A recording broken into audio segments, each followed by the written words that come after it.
에스겔 47장 1절에서부터 12절까지 말씀, 구약성경 1227면입니다. 이 말씀을 우리 목소리를 합하여 우리 교독하겠습니다. 제가 먼저 읽겠습니다. 그가 나를 데리고 성전문에 이르시니 성전의 앞면이 동쪽을 향하였는데 그 문지방 밑에서 물이 나와 동쪽으로 흐르다가 성전 오른쪽 제단 남쪽으로 흘러 내리더라.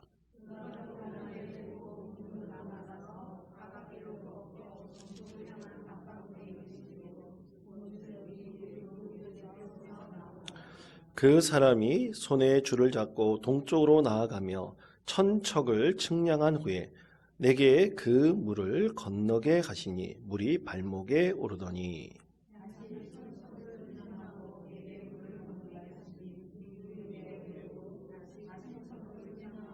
내게 물을 건너게 하시니 물이 허리에 오르고 다시 천척을 측량하시니 물이 내가 건너지 못할 강이 된지라 그 물이 가득하여 헤엄칠 만한 물이요 사람이 능히 건너지 못할 강이더라. 그가 내게 이르시되 인자야 네가 이것을 보았느냐 하시고 나를 인도하여 강가로 돌아가게 하시기로 내가 돌아가니 강 좌우편에 나무가 심히 많더라. 그가 내게 이르시되 그 물이 동쪽으로 향하여 흘러 아라바로 내려가서 바다에 이르리니 이 흘러내리는 물로 그 바다의 물이 되살아나리라. 이 강물이 이르는 곳마다 번성하는 모든 생물이 살고 또 고기가 심히 많으리니 이 물이 흘러 들어가므로 바닷물이 되살아나겠고 이 강이 이르는 각처에 모든 것이 살 것이며 또 이 강가에 어부가 설 것이니 엔게디에서부터 에네글라임까지 금을 치는 곳이 될 것이라. 그 고기가 각기 종류를 따라 큰 바다의 고기같이 심히 많으려니와 그 진펄과 개펄은 되살아나지 못하고 소금 땅이 될 것이며 강 좌우 가에는 각종 먹을 과실나무가 자라서 그 잎이 시들지 아니하며 열매가 끊이지 아니하고 달마다 새 열매를 맺으리니 그 물이 성소를 통하여 나옴이라. 그 열매는 먹을 만하고 그 잎사귀는 약재료가 되리라. 아멘. 오늘 수요예배에 나오신 여러분을 진심으로 환영하고 축복합니다. 우리 앞뒤 좌우에 있는 분들과 함께 인사하겠습니다. 예배 잘 나오셨습니다. 축복합니다. 인사하시기 바랍니다. 잘 오셨습니다. 축복합니다. 축복합니다. 우리 수요 예배가 점점 우리 성도님들이 많아지는 것 같습니다. 아닌 것 같습니까? 좀 아멘 좀 해주세요. 죄송합니다. 아멘을 강요하는 사람인 것 같아서. 하여간 예배의 자리가 많아지는 것은 우리 하나님께서 주신 은혜이고 축복임을 믿습니다. 우리 예배의 자리를 찾고 하나님 은혜를 사모하는 우리 믿음의 성도 되시기를 바랍니다. 말씀을 준비하면서 과거에 친분을 맺었던 김종우 선교사라는 선교사가 생각이 났습니다. 아주 젊은 나이에 이제 세상 여러 가지 경험을 하시다가 이제 느지막한 나이에 목회자가 되셨습니다. 그래서 그 열정을 가지고 하나님의 부르심에 따라 아프리카로 무조건 가셨어요. 그래서 거기서 선교의 삶을 사시다가 이 나이지리아에서 이제 신학교에서 신학생을 가르치는 일을 하시다가 이분이 하나님의 부르심에 따라 남수단으로 갔습니다.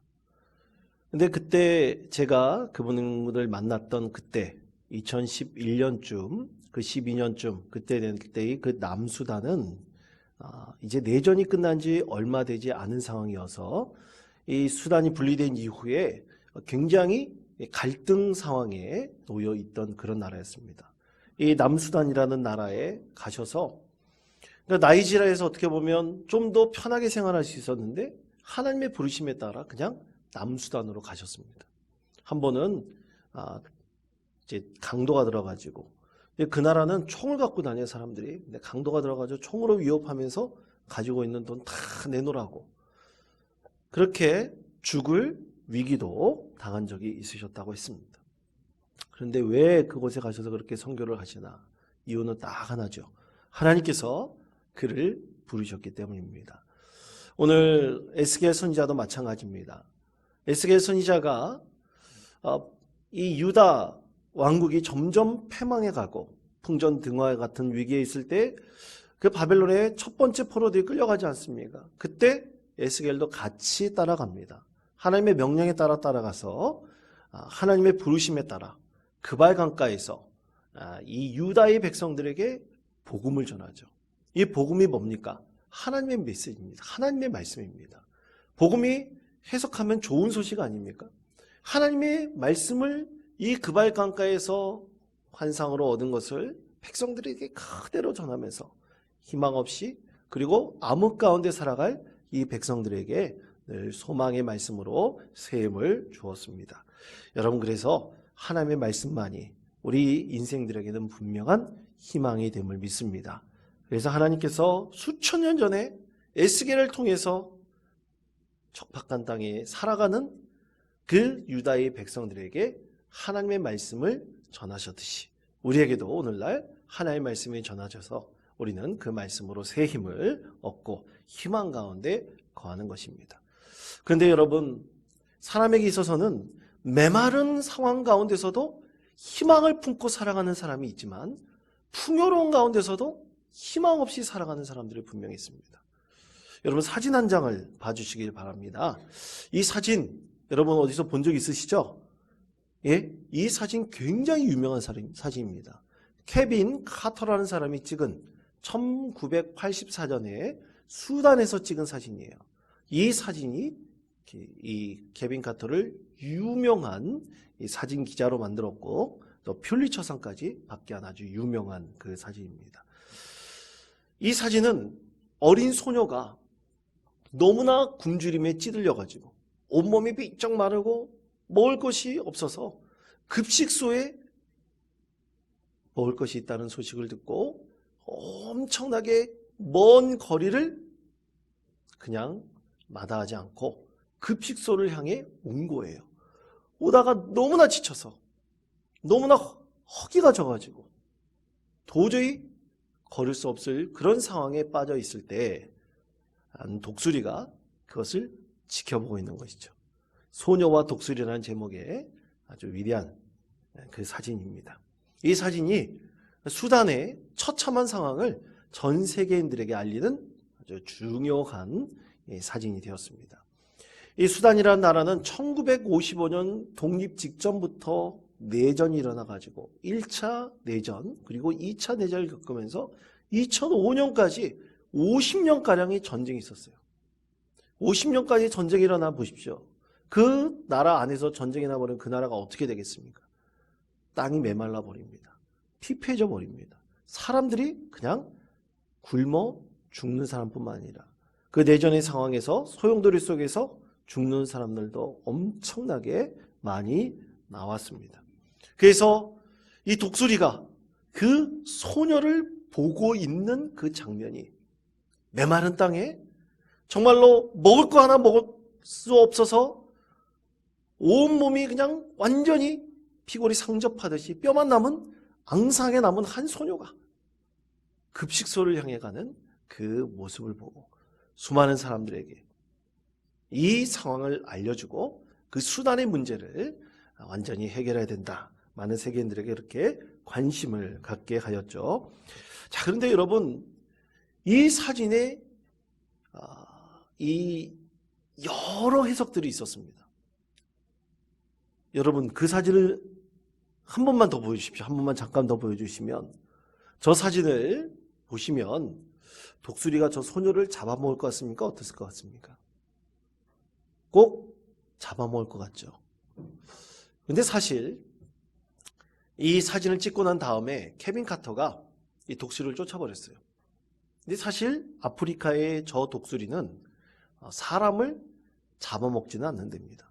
죽은 사체를 먹는, 썩은 고기를 먹는 그런 독수리래요. 그런데 참으로 놀라운 것이 이 아이는 그 케빈 카터가 독수리를 쫓든 안 쫓든 다시 힘을 내서 일어나서 기어가듯이 급식소를 향했습니다. 그리고 급식소에서 음식을 먹고 살아났어요. 죽지 않았습니다. 참으로 그 메마르고 척박한 그 땅에 한 사람의 모습이, 이 어린아이의 모습이 참으로 그 모든 것을 다 대변해 준 것 같지만 먹을 것을, 바로 거기에 먹을 것이 있다는 것을 알고 죽을 힘을 다해서 그렇게 기어살아도 간 이 아이가 살아났다는 것입니다. 그런데 여러분 케빈 카터가 33살에 이 사진을 찍었어요. 그래서 이 33살의 나이에 세계적으로 유명한 퓰리처상을 받았습니다. 이 기자상 중에서 최고의 상이 퓰리처상이죠. 엄청나게 유명해지고 또 많은 사람들에게 불려다니면서 어떻게 그런 사진을 찍었는지 많은 사람들이 칭송받기도 했습니다. 어떻게 보면 굉장히 유명해지고 풍성한 삶을 사는 것 같았죠. 그런데 이 케빈 카터는 이 상을 받은 이후에 3개월 만에 스스로 목숨을 끊었습니다. 왜 그가 목숨을 끊었는가? 많은 사람들이 의문을 갑니다. 그러나 한 가지 그가 죽기 직전에 남긴 그의 글들을 보면 참으로 많은 사람들이 유명해지고 또 풍성할 것 같은 삶을 사는, 그렇게 유명한 사람으로 살 것 같았지만 그의 삶은 정반대였어요. 먹을 것도 제대로 구하지 못할 정도로 극빈하게 돈이 없었고 또 물은 끊겨버리고 전기도 끊겨버리고 그에게 자기에게 희망이 없다는 그런 메시지만을 남기고 스스로 33살이라는 나이에 목숨을 끊었다고 합니다.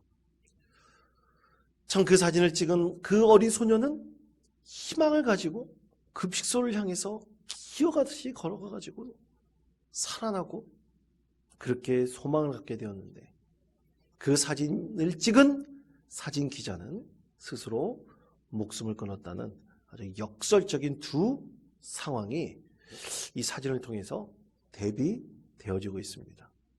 아마 이 사진을 겉모습만 보는 분과 이 사진의 내막의 그 배경을 아는 사람들은 참으로 아이러니하다, 참으로 역설적이다, 그런 것을 우리가 느낄 수 있을 것입니다. 여러분, 우리가 메마른 인생을 산다고 할 때 메마름을 해결해 줄 뭔가가 필요합니다.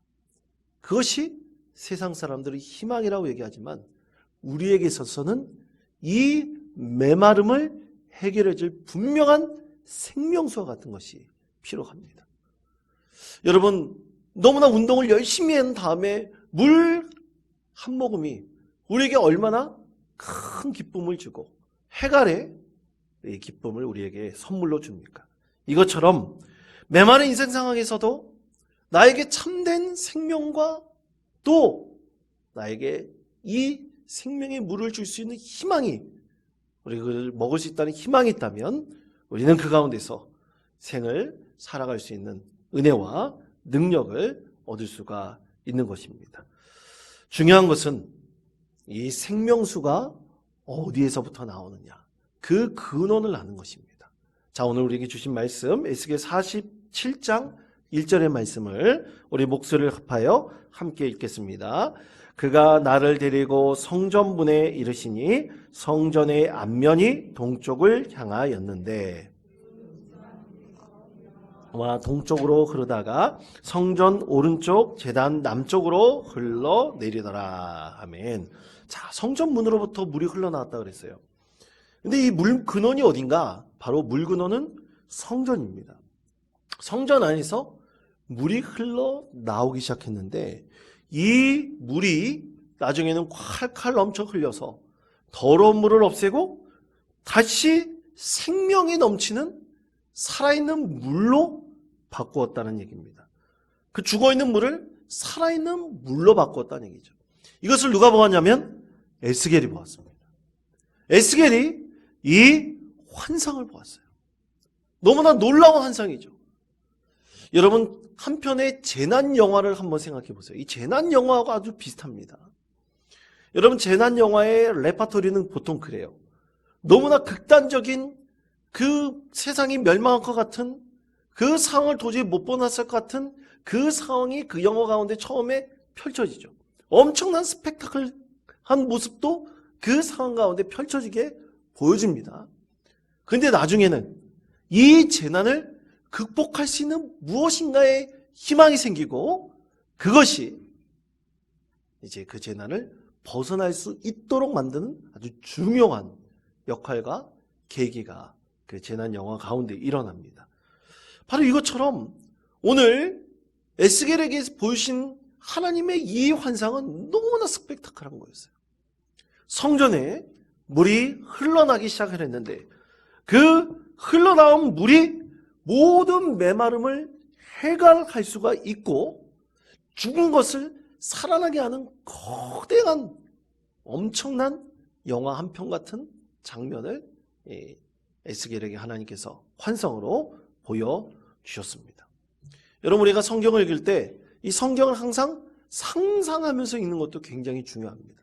그냥 읽는 것보다는 우리의 삶의 자리에 적용하면서 깊이 상상하면서 자, 이 하나님의 놀라운 은혜의 광경을 우리에게 어떻게 상상으로 보여주실까? 이것을 생각하면서 성경 말씀을 읽는다면 그 성경 말씀이 더 맛깔나고 더 재미있고 더 은혜로운 귀한 하나님의 말씀이 될 수가 있습니다. 이렇게 하나님께서는 에스겔에게 보여주셨어요. 그럼 보여주신 그 에스겔의 이 환상은 누구에게 전해지겠습니까? 포로된 유다의 백성들에게 그 말씀이 그대로 전해지겠죠. 하나님의 말씀이 전해지는 것입니다. 그 하나님의 말씀을 전해들은 유다의 백성들이 이제는 이 포로의 생활에서도 하나님의 말씀을 들으며 그들 안에 참된 생명이 어디에 있는지 그것을 분명히 깨닫고 믿음 가운데 살아갈 수가 있는 것입니다. 자, 그래서 오늘 말씀 가운데 중요한 포인트들이 있습니다. 그 인생을 메마름의 인생에서 희망의 인생으로 바꿀 수 있는 몇 개의 터닝 포인트가 있습니다. 과연 그 포인트는 과연 무엇일까요? 첫 번째는 생수의 근원에 대한 것입니다. 이 생수의 근원이 어디에서부터 나오느냐, 그것을 분명히 아는 것입니다. 아까 말씀드렸듯이 이 생수의 근원은 어디라고요? 성전이었습니다. 그런데 에스겔에 들려왔던 소식은 무슨 소식이 들려왔습니까? 이 말씀을 전하고 있을 때 에스겔에게 들려온 고국의 소식이 있었어요. 그것은 성전이 완전히 파괴되었다는 소식이에요. 이방인 바벨론에 의해서 성전이 완전히 파괴되었다. 도저히 세울 수 없을 정도로. 또 예루살렘도 완전히 파괴되었다는 소식이에요. 그러면 그 성전 안에 있던 화려한 그 기물들은 어떻게 되었는가? 하나님을 섬기다 생각했던 그 기물들은 어떻게 되었을까요? 바벨론이 가져갔죠. 바벨론이 가져가서 잔치자리에 하나의 도구로 전락해버리고 말았습니다. 하나님을 섬기기 쓰는 귀한 성물들이 이 종이 사람들의 소리만, 종소리만, 그냥 모이는 소리만 알리는 하나의 도구로 전락해 버렸다는 것입니다. 예배를 알렸던 그 화려한 그 모든 기구들이, 사용됐던 모든 것들이 이제는 사람의 그냥 그저 그런 도구로 사용되어져 버렸다는 것이죠. 완전히 파괴되어 버렸습니다. 그런데 하나님께서는 역설적으로 뭘 보여주셨어요? 에스겔에게 성전에서부터 생명의 물이 흘러나오는 것을 보여주셨습니다. 자, 그렇다면 진정한 성전은 무엇일까요? 성전은 파괴되어져 있는 예루살렘 안에 있는 그 유형의 성전이 아닙니다. 무형의 성전이죠. 지금 무형의 성전은 어디 있느냐? 포로로 끌려가 있는 유다 백성들 사이에 바로 성전이 있습니다. 그 성전이 유다 백성들 안에 있으므로 거기서 무엇이 흘러나올 수 있다고요? 생명수가 흘러나올 수 있는 거예요.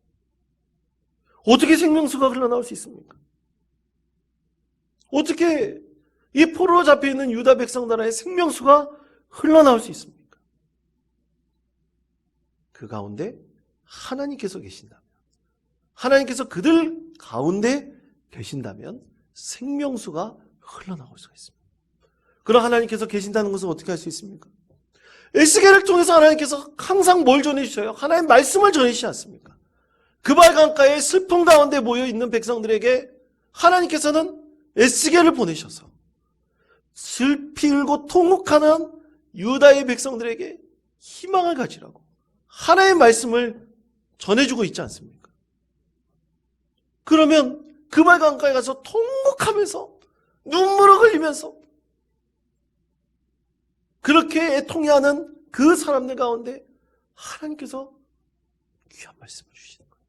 그런 그 말씀을 들은 이스라엘 백성들은 그 다음 날도 다시 살아갈 수 있는 소망을 얻습니다. 바벨론 사람들이 핍박하고 때리고 엄청난 노동이 그들 다음 날 예정되어 있다 할지라도 그곳에 살아갈 수 있는 힘을 유다의 백성들이 얻게 되었습니다. 바로 하나님께서 생수의 근원 되시기 때문입니다. 사랑하는 성도 여러분, 우리에게 있어서 생수의 근원 되신 분은 바로 하나님 아버지이시고 그리고 예수이시고 성령님이신 삼위일체 하나님이십니다. 삼위일체 하나님께서는 그것을 간절히 바라고 소망하는 믿음의 사람에게 생수의 근원으로 자리 잡고 계십니다. 그럼 이 생수의 근원 되신 것을 어떻게 할 수 있는가? 우리 안에 하나님께서 계시고 살아계시고 말씀으로 임재하신다는 것을 어떻게 할 수 있는가? 그것이 바로 두 번째입니다. 그 두 번째는 바로 성령 충만한 예배입니다. 성령 충만한 예배가 터닝 포인트가 되는 것이죠. 자, 에스겔 47장 8절의 말씀을 우리 다 같이 한 목소리로 읽겠습니다. 그가 내게 이르시되 이 물이 동쪽으로 향하여 흘러 아라바로 내려가서 바다에 이르리니 이 흘러내리는 물로 그 바다의 물이 되살아나리라. 아멘. 자, 죽은 바다가 되살아났어요. 죽은 바다가 되살아날도록 하려면 대체 얼마나 많은 물이 흘러내려야 될까요? 얼마나 많은 물이 섞여야지, 희석돼야지 죽은 바다가 다시 되살아날 수 있겠습니까?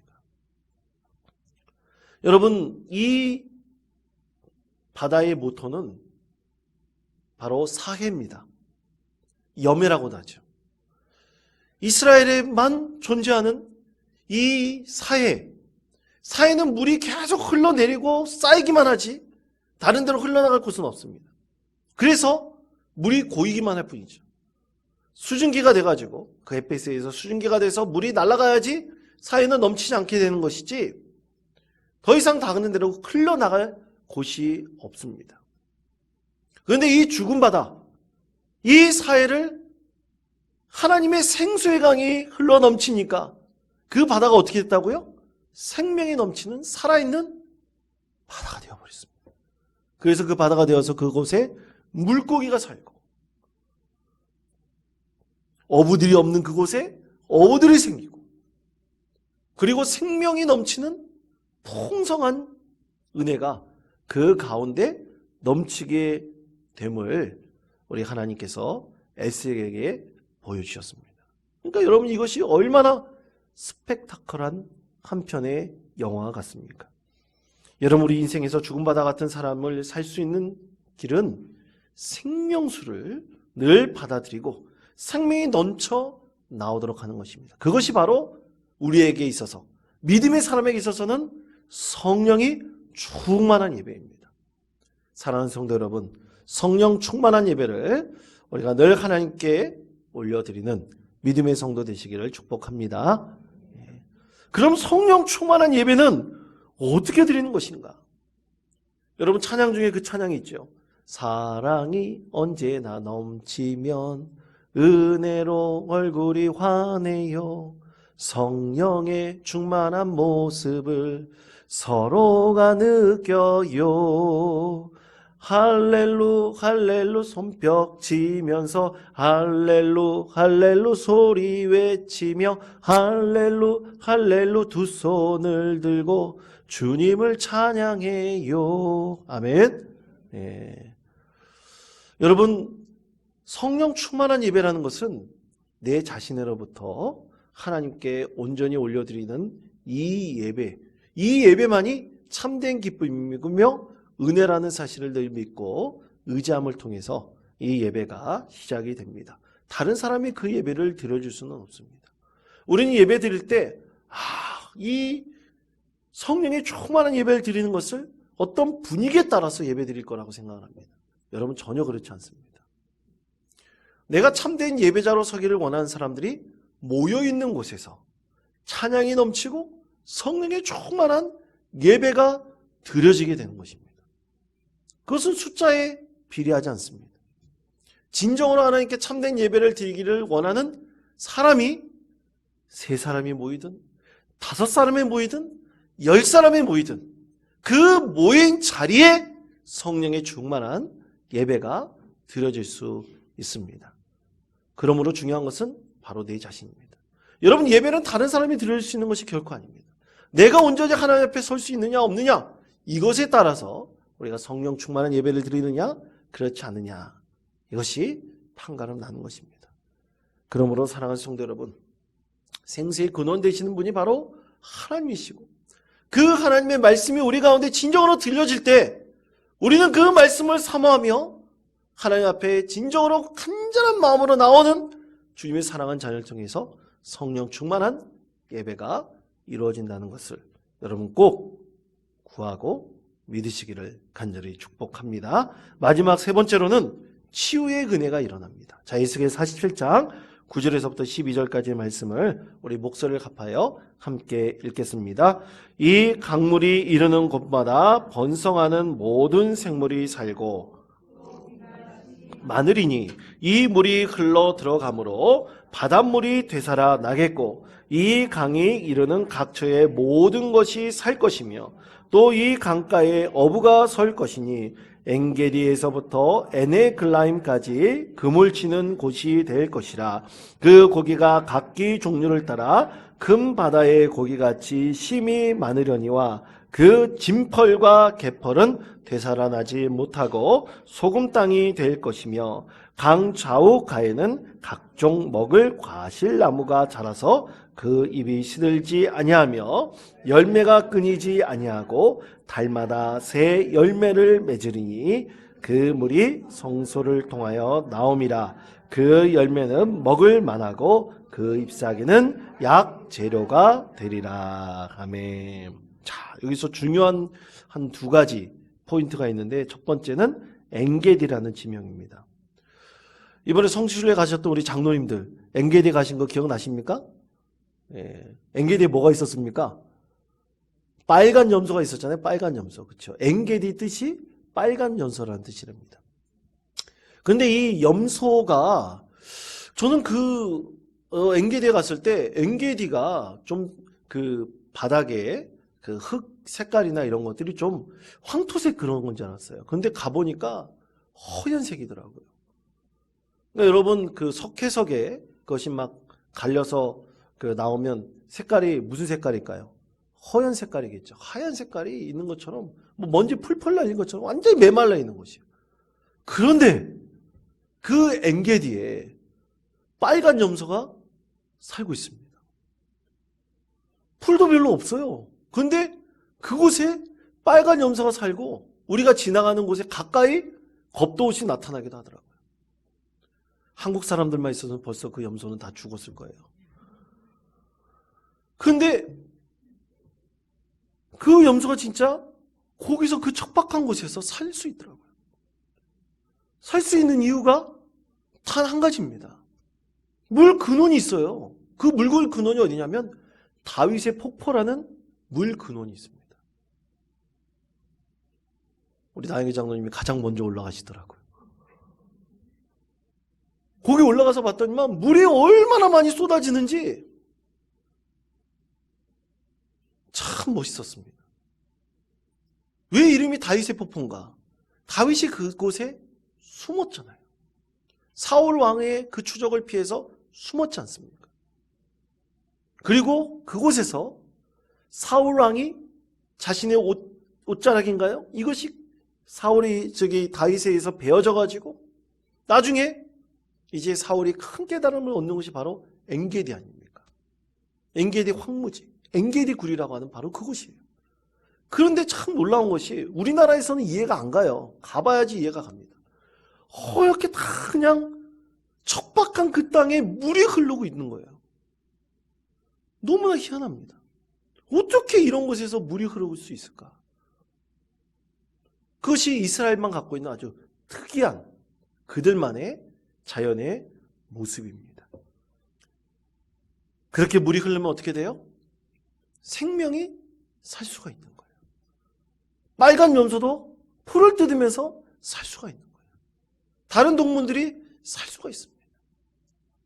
바로 엔게디에서부터 에네글라임까지 금을 치는 곳이 될 것이라 그랬어요.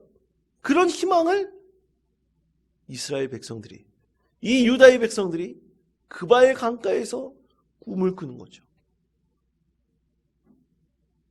그때 그들의 마음에 치유가 일어나는 것입니다. 병 들어가서 치유받는 게 아니에요. 희망이 없는 자에게 하나님의 치유하심이 일어나는 것입니다. 또 여러분 11절 말씀에 보면 진펄과 개펄은 되살아나지 못하고 소금 땅이 될 것이며 라고 했어요. 진펄과 개펄 좀 어려운 말 같죠. 근데 어려운 말이 아닙니다. 그냥 못이나 운동이란 뜻이에요. 이스라엘에는 비가 많이 오면 이제 물이 넘쳐나지 않습니까? 그러면 여러 곳이 이제 막 물이 흘러 넘쳐요. 그러다 보면 나중에 이제 비가 그치지 않습니까? 그러면 메마를 거 아니에요. 급속도로 메마르나 봐요. 그러면 이 웅덩이가 생겨요. 왜냐하면 물이 막 내려가지고 파였다가 이제 물이 메말라 버리니까 그것이 갇혀져 있는 곳이 있어요. 특히 바다가 그렇게 되는 곳이 있습니다. 메말라가지고 이 못이나 웅덩이가 되는 곳이 있어요. 그것을 진펄과 개펄이라고 한 겁니다. 우리나라에서는 좀처럼 보기 힘든 현상이죠. 근데 이스라엘 가서 보니까 가이드가 설명하는 거 보니까 이 진펄과 개펄이 이런 것이구나. 근데 그것이 말라버리면 어떻게 돼요? 소금이 남죠. 모르겠어요. 그것이 이 머드팩 같은 거 하는 데서 그것을 사용하는 것을 거기서 나오는 건지는 잘 모르겠지만 여하튼 물이 다 말라버리는 거예요. 그런데 진펄과 개펄이라고 갇혀져 있는 것, 뚫려 있지 않고 갇혀져 있는 것은 다 메말라서 소금 땅이 돼버리신데 뚫려져 있는 것은 뭐가 돼요? 절대로 메마르지 않게 되죠. 왜냐하면 물이 계속 흘러서 차게 되기 때문입니다. 그래서 오늘 진펄과 개펄이 아닌 서로 튀어서 닫혀진 것이 없이 서로 마음이 튀어서 이스라엘 백성들이 그냥 상처 입고 나만 쭉 그냥 웅주려 사는 것이 아니라 그발 강가에 와서 하나님의 말씀을 듣고 성령의 충만함을 예배를 드리고 그들의 소망을 얻고 그들의 마음이 터져서 어떻게 되는 거예요? 치유의 은혜가 충만하게 일어나는 거예요. 그것이 예배 가운데 하나님 말씀 가운데 성도들이 받는 은혜를 통해서 이루어지시는 성령의 역사인 것입니다. 사랑하는 성도 여러분, 교회는 바로 이런 곳이 되어야 됩니다. 치유가 일어나는 곳이어야 돼요. 마음이 새 힘을 얻는, 영원히 새 능력을 얻는 성령으로 충만한, 성령의 충만한 예배로 힘을 얻는 곳이 바로 교회가 되어야 됩니다. 그래서 교회는 세상과 구별되는 거예요. 그런 면에서 세상과 구별되는 거예요. 열심히 동아리 활동해서 기쁨을 얻는 게 아니라 하나님을 예배함을 통해서 기쁨을 얻고 샘을 얻는 것이 바로 교회인 것입니다. 그것이 바로 메마른 곳에 성령이 임하여서 그 성령이 우리에게 생명수를 주시고 생명이 소망을 얻게 돼요. 하나님의 능력 가운데 거하며 모든 것에 하나님의 은혜로 새롭게 변화되는 하나님의 은혜가 우리 가운데 분명히 일어나게 될 것입니다. 자, 이사야 55장 1절은 이렇게 말씀합니다. 이사야 55장 1절의 말씀을 우리 다 같이 한 목소리로 읽겠습니다. 오호라 너희 모든 목마른 자들아 물로 나아오라 돈 없는 자로 오라 너희는 와서 사 먹되 돈 없이 값 없이 와서 포도주와 젖을 사라. 아멘. 그렇습니다. 이런 것이 우리 교회가 되어야 합니다.